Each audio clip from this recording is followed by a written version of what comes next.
What it do, world? Hey, I ain't in the office, but I got some content for y'all. This is an update of the mother that buried her son behind the garage. Some of this shit don't even sound real. Straight up, man. It just don't, man. And like I said, we're going to keep grinding whether we in the office or not. Real talk. This is what we do, man. But this is how the system failed the little boy. The little boy was telling CPS that his mother said she gonna kill him. And they ain't do nothing about it. Nothing. We're gonna get into this real quick. Warnings that could have saved the life of a 9-year-old Detroit boy. His remains were found buried in a backyard at a home in January. The boy's mother was charged with his murder on February 5th. 7 investigator Ross Jones is revealing internal CPS records, raising serious questions about what officials did and did not do when they heard alarming claims about the child's safety. We identified some human remains, someone small in stature. Extremely sad day. The scene at Woodingham and St. Martin's in Detroit was enough to shake even career police officers. The body of a child found buried in a shallow grave. This case is rather shocking. In my 27-year career, I don't remember seeing anything like this. It took days for officers to determine that the boy was 9-year-old Zamar King, murdered, prosecutors say, by his mother, Brandy Pierce. It's alleged that she purchased a shovel. She bound him by tying his hands and feet together. She then put him in this hole and covered him with dirt. But as unspeakable as the alleged crime was, it did not come out of nowhere. It's just a train wreck that's going to happen, right? You just see it coming, and they don't do anything about it. By law, records from Children's Protective Services are guarded closely, even after a child dies. But we've obtained internal CPS records that show state employees were warned for years that Zamar was in danger. At least 4 times, records show, Brandy Pierce was the subject of CPS complaints, the first coming in 2015, after Pierce admitted to marijuana and alcohol use during her first trimester. It happened, she said, before she decided to keep Zamar. There were complaints in 2019 and 2021. Yeah, it's crazy. It was problems from the birth, man. From birth, man, this little dude been going through this shit, man. My bad for calling him little nigga, but from birth, man. Wow, God bless his soul, man. Straight like that. Both alleging that Zamar had been left alone. The first time in the lobby of a Southfield apartment building, with Zamar telling police he did not know where he belonged. Police later made contact with a relative and the complaint was denied. 2 years later, on a 78-degree day in May, Zamar was left alone in his mother's locked car for more than 90 minutes while she went to a doctor's appointment. She told police her son was a heavy sleeper and claimed doctors wouldn't let him into her appointment. It's the pattern, right?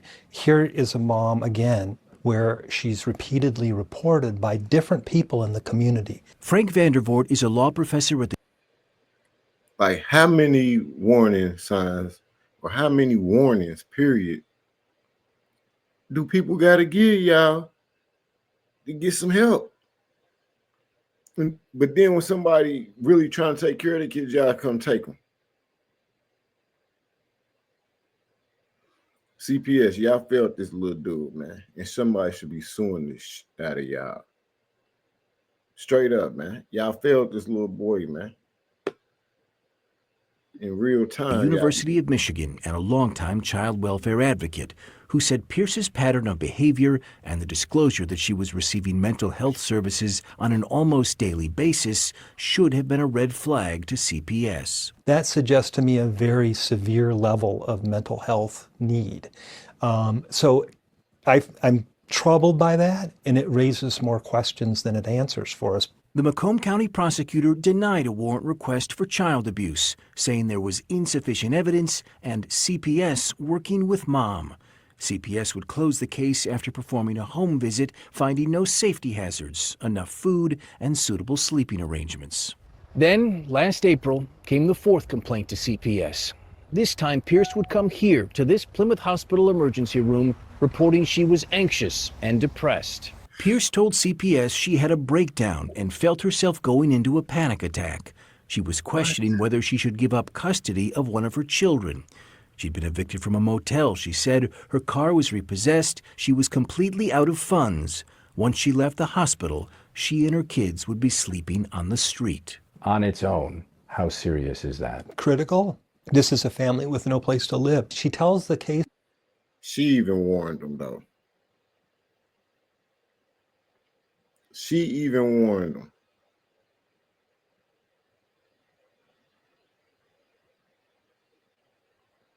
Y'all failed them, man. Real talk, man. Worker, I can't sleep in my car, which suggests to me that she's been sleeping in her car at some points. But what Zamar told CPS was most alarming of all. He had not been to school in over a year, he said, and doesn't always have food to eat.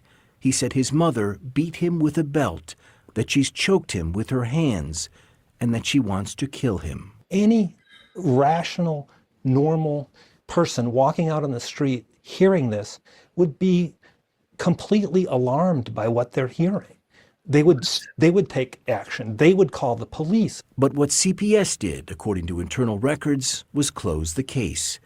The investigation found no preponderance of evidence of physical neglect. Pierce was provided with pamphlets connecting her with community services, and a note was added to follow up on her mental health appointments. 6 months later, after Zamar reported that his mother choked and wanted to kill him, prosecutors say she did. It's alleged that she killed him and that the cause of death found by the medical examiner was smothering and neck compression. CPS records show that the family was placed at a homeless shelter after that final complaint last April. It is not clear how long they were there. Y'all failed them, man. To the fullest, man. Y'all failed them, man. Like the little boy even told y'all. He told y'all what his mother was capable of doing or what she was going to do. She told y'all.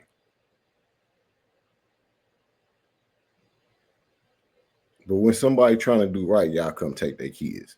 But when somebody tell you, hey, I'm telling y'all, I'm about to do something, y'all let them stay. That's the system for you, man.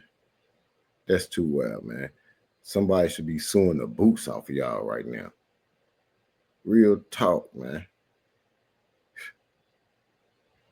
Hey, but y'all know what it is with me, man. Hey, subscribe to the channel. Leave your comments. It's 1942. And I'm out.